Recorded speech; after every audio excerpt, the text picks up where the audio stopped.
بسم الله الرحمن الرحيم. الحمد لله رب العالمين، والعاقبة للمتقين، والصلاة والسلام على نبينا محمد وعلى آله وأصحابه أجمعين. أما بعد، فنتابع درسنا من أضرار الحزبية على الأمة الإسلامية لفضيلة الشيخ العلامة المحدث أبي عبد الرحمن يحيى بن علي الحجوري حفظه الله تعالى. إنكم درس خضر بعون الله سبحانه وتعالى دوام دهم از کتاب ضررهای حزبگرایی بر امتی اسلامی از آن شیخ علامه محدث ابو عبد الرحمن یحیی ابن علی حجوری، الله سبحانه و تعالی این کس را محافظت کنند. ما با یاردم الله تعالی در درسی گذشته شخل در حزبی و حزبگرایی الولاء و البراء یعنی که گویم لغو شدنش خواندیم، یعنی دوستی به دوستان الله و دشمنی به دشمنان الله در حزبگرایی و در درون حزب دیده نمی شود. درس امروزی ما آغاز می یابد آنجا که شیخ حفظه الله تعالی فرموده است: ما سبب موت ابی طالب؟ سبب مرگ ابو طالب چی شد؟ یعنی مراد از موت ابو طالب با کفر، یعنی کافر مردن ابو طالب کدام سبب شد یا چی سبب شد؟ یعرف هذا كل طالب سمع الحديث. این باید هر یک طالب علمی که شنیدگی از حدیث را میداند. موت ابی طالب على الكفر بالله، یعنی مردن ابو طالب با کفر با الله، یعنی با الله کافر شده مردنش هر یک طالب میداند. با کدام سبب ابو طالب یعنی کافر مرد؟ بسبب الحزبیة العصبیة لمشرک قریش. کافر مردن ابو طالب هم بسبب حزبگرایی و تعصبگرایی و جانبداری مشرکای قریش بود. فهمیدید؟ بارک الله فیکم. بل و قریش مات کثیر منهم على الشرك بالله. نه فقط ابو طالب یعنی به این حزبگرایی و به این جانبگرایی و به این تعصبگرایی یعنی که کافر و مشرک مرد، بلکه بسیاری از قریشی ها اشخاصی نامی و نامدار به شرک مردند، یعنی مشرک شده مردند. و کدام سبب؟ بسبب العصبیت لاصنامهم. اینها نیز به سبب تعصبگرایی نسبت یعنی بت‌هایشون. الله سبحانه و تعالی در این مورد فرموده است: اجعل الآلهة إلها واحدا إن هذا لشيء عجاب. اجعل الآلهة إلها واحدا أي معبودا واحدا فقط.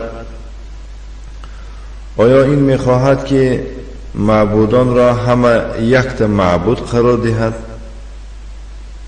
یعنی کافرها گفتند که نخوا این پیغمبر آمده یعنی که چیکار کند؟ همین خداهای ما را یک معبود قرار دهد.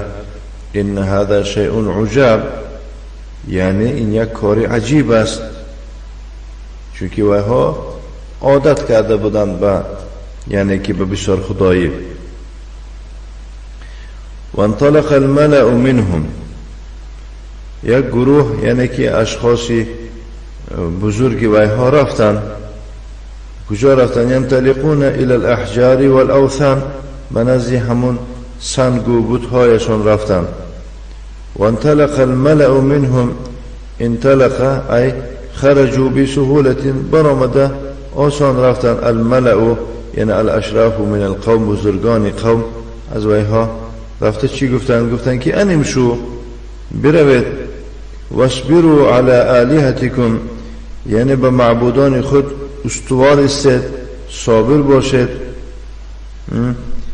یعنی از عبادت معبودان خود دست نکشید پیروی از عبادت این معبودان خود کنید ان هذا لشیء یراد یعنی این یک مقصد دارد که میخواهد مقصد خودش جاری کند گفتن ما سمعنا بهذا فی الملت الاخره یعنی در دیگر ملت ها در دیگر دین ها آنه که این دعوت کرده شده ما شنیدگی نیستیم یعنی در دین نصرانی و آن چیزی که یا مثال گیرم پدران و گذشتگان ما داشتن این خیلی نبودن یک چیزی نو آورده است این هذا الا اختلاق این فقط یک دروغ آورده است و بافته آورده است گفتن كذبوا رسول الله صلى الله عليه وعلى آله وسلم واعتبروه مختلقا للأقاويل و رسول الله صلی الله علیه و آله و سلم را این کافرها دروغگو دانستند و آن را یعنی که سخن باف اعتبار دادن این سخنها را از خودش بافته است همین این تکذیب کردنشان این اتهامشان و کدام سبب بود بسبب العصبیت للأحجار والحزبیت للأحجار یعنی بسبب همون تعصب گرایی نسبتی این سنگ ها و حزب گرایی نسبتی همین سنگ ها و ابو طالب یقول له النبی صلی الله علیه و آله و سلم ابو طالب را پیغمبر صلی الله علیه و آله و سلم چنین میفرماید که یا عم ای عمکم قل لا اله الا الله بگو لا اله الا الله کلمة وحاج بها لك عند الله این یک کلمه است که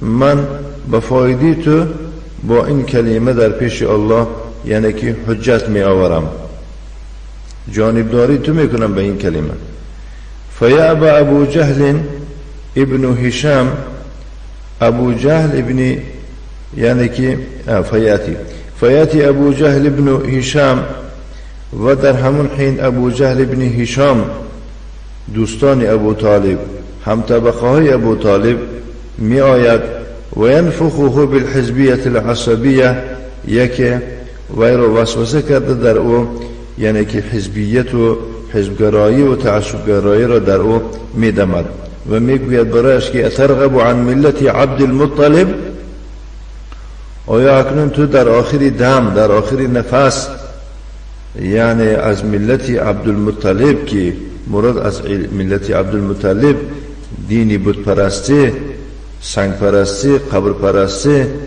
آیا تو از کن یعنی که از این یعنی ملت عبد المطلب دست میکشی و کان آخر کلام ابی طالب ان مات على العصبیه آخرون سخنی که از ابو طالب صادر شد یا که برآمد یعنی که چی مرد به همین تعصب گرایی و کان من اهل النار از اهل دوزخ شد قال المسيب بن حزم كما في الصحيحين مسيب بن حزم خیلی که در هر دو صحیح آمده است چنین گفت كان آخر كلامه ان مات على ملة عبد المطلب یعنی آخرون سخنی که از دهن ابو طالب برآمد یعنی من بر ملت عبد المطلبم گفت مرد و ابا ان یقول لا اله الا الله از گفتنی لا اله الا الله ابا کرد خودداری کرد دست کشید و قال النبي صلى الله عليه وعلى آله وسلم و پیغمبر صلی الله علیه و آله وسلم در موردی ابو طالب چنین گفت هو فی ضحضاح من النار یعنی ضحضاح گفته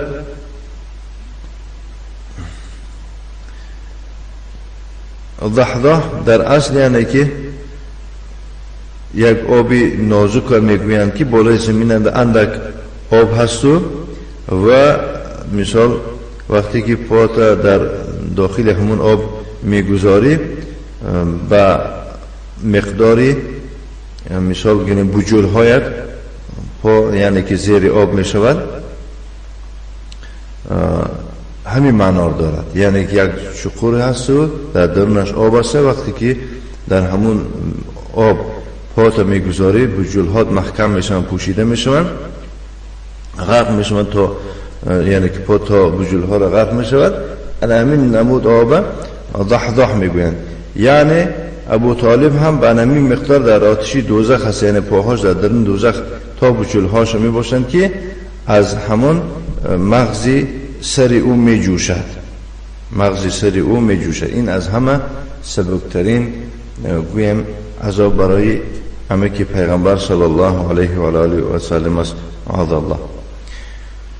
شیخ حفظه الله تعالی می فرماید ایضا نبی الله ابراهیم علیه الصلاة والسلام بذل وسعه فی دعوت ابیه بلطف و رفق.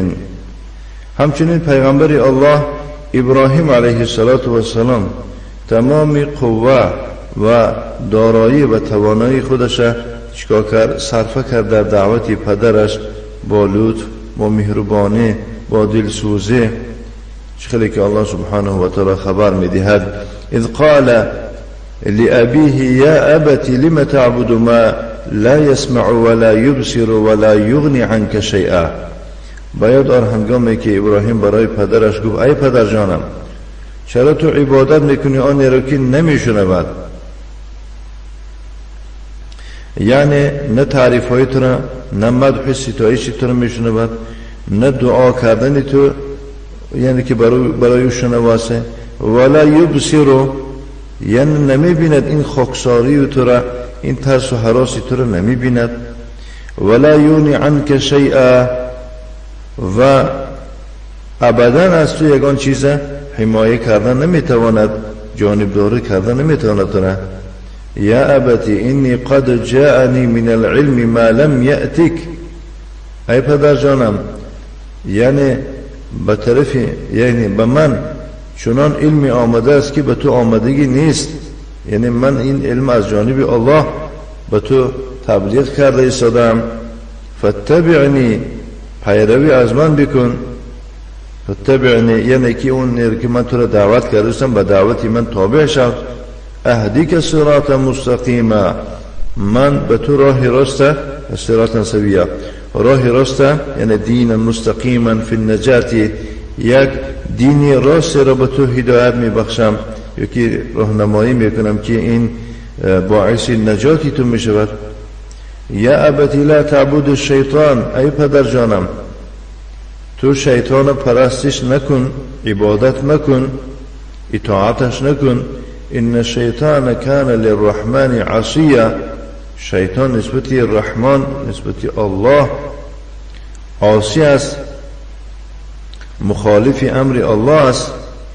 یا ابتی اینی اخاف ان یمسک عذاب من الرحمن. ای پدرم من میترسم که عذاب از جانب رحمان به تو میرسد. فتکون للشیطان ولیا. بس در نتیجه تو همراه شیطان در آتش یک جایه میباشی. قال پدرش گفت اراغب انت عن آلهتی یا ابراهیم. یعنی گفت آیا تو روگردان هستی، آیا تو ترک کننده هستی از معبودان من، از خداهای من ای ابراهیم. چونین با وجود این قدر نصیحت های زیبا، با وجود این قدر یعنی که پند و نصیحتی با اساس، پدرش همین خیلی گفت. فاجاب جواب عصبی متحزب للآلهه. چنان جواب داد که جوابی او جوابی تعصبگرایی بود و حزبگرایی بود نسبتی یعنی که خداهایشون. و هو يدعوه الى الله عز وجل فاجابه قائلا. و یعنی ابراهیم علیه السلام پدرش را دعوت به سوی الله عز وجل میکند و باشد چنین جواب میدهد خیلی که الله سبحانه و تعالی خبر داده است که لئن لم تنتهی لارجمنک. اگر تو از این دعوت دست نکشی من تو را حتما سنگسار خواهم کرد.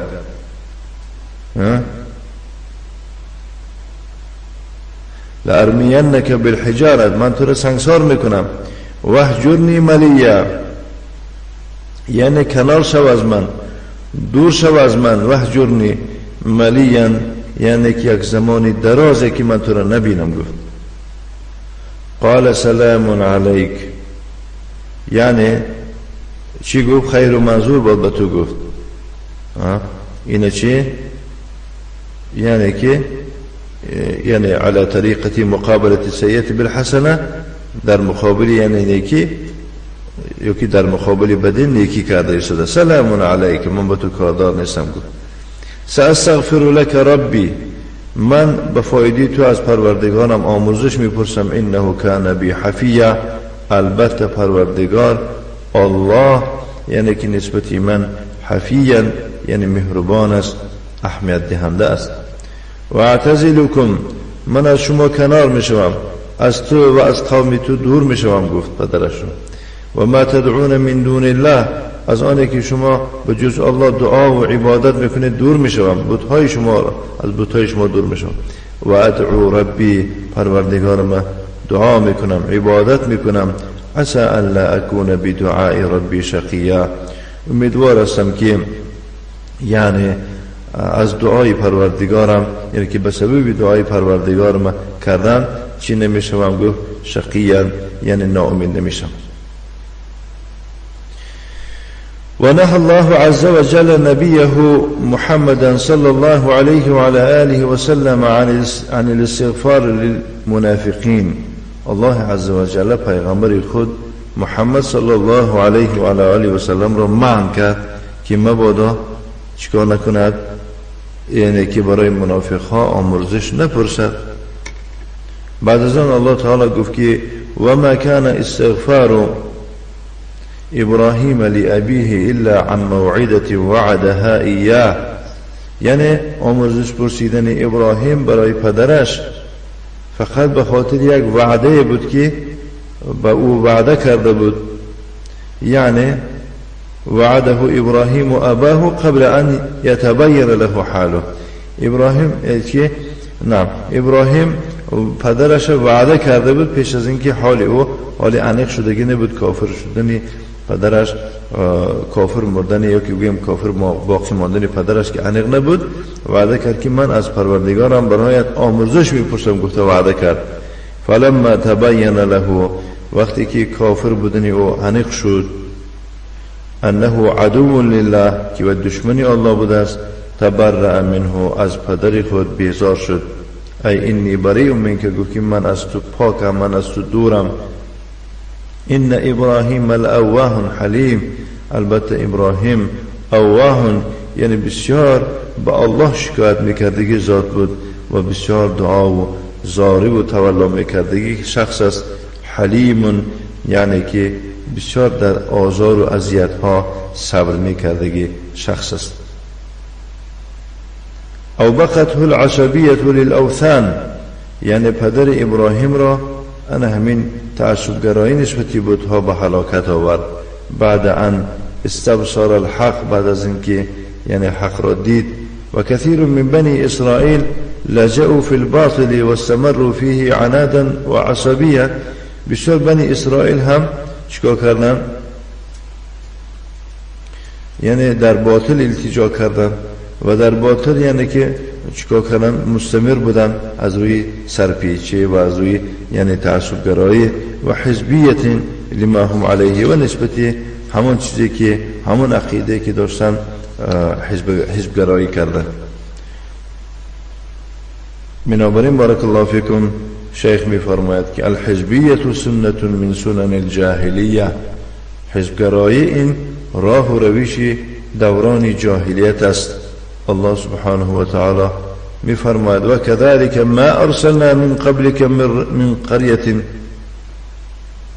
في قرية من نذير الا قال مترفوها انا وجدنا آباءنا على امة و انا على آثارهم مقتدون.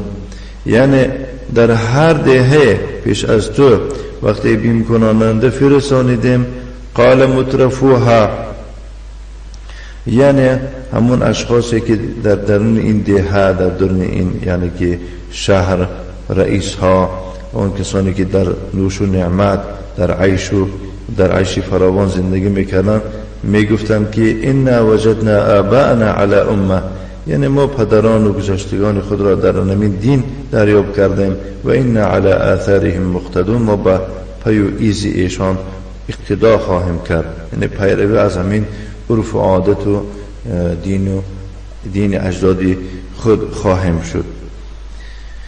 وقال الله سبحانه وتعالى في كتابه الكريم، الله سبحانه وتعالى در کتاب کریمش چنین میفرماید که و من الناس من یجادل فی الله بغیر علم، هست در میان مردم اشخاصی که به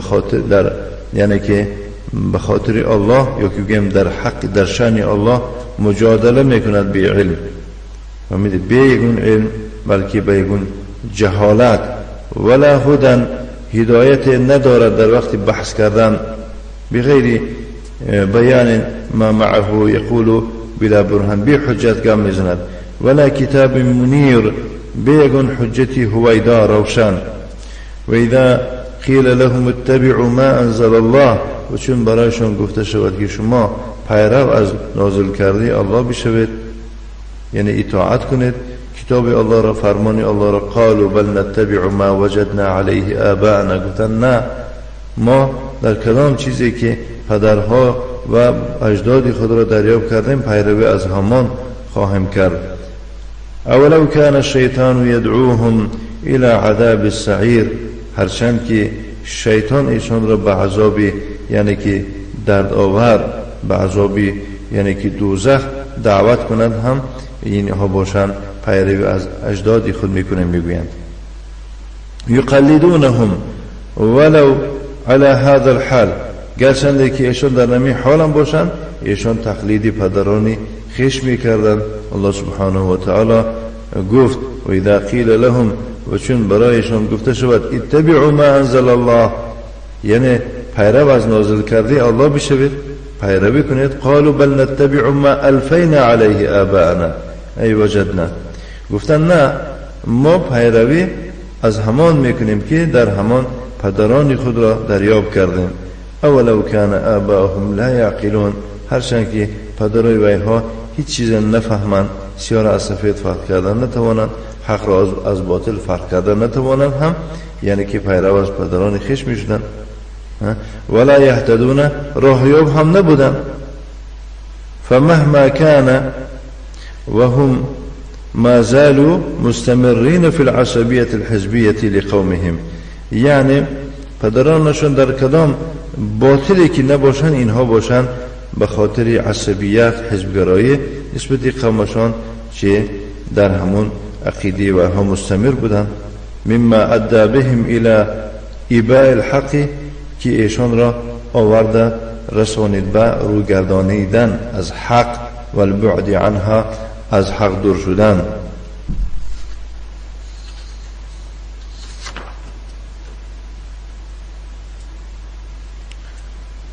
انشاءالله با دوامش درس آینده میگذاریم. چخیلی که شیخ و یا معشر المسلمین نزهوا انفسكم وادعوا الله ان يعينكم على انفسكم بالتجرد للحق ولنصرة اهله. إن شاء الله درس آيات نكتفي. وصلى اللهم وسلم على نبينا محمد وعلى آله وأصحابه وسلم تسليما مزيدا، والحمد لله رب العالمين.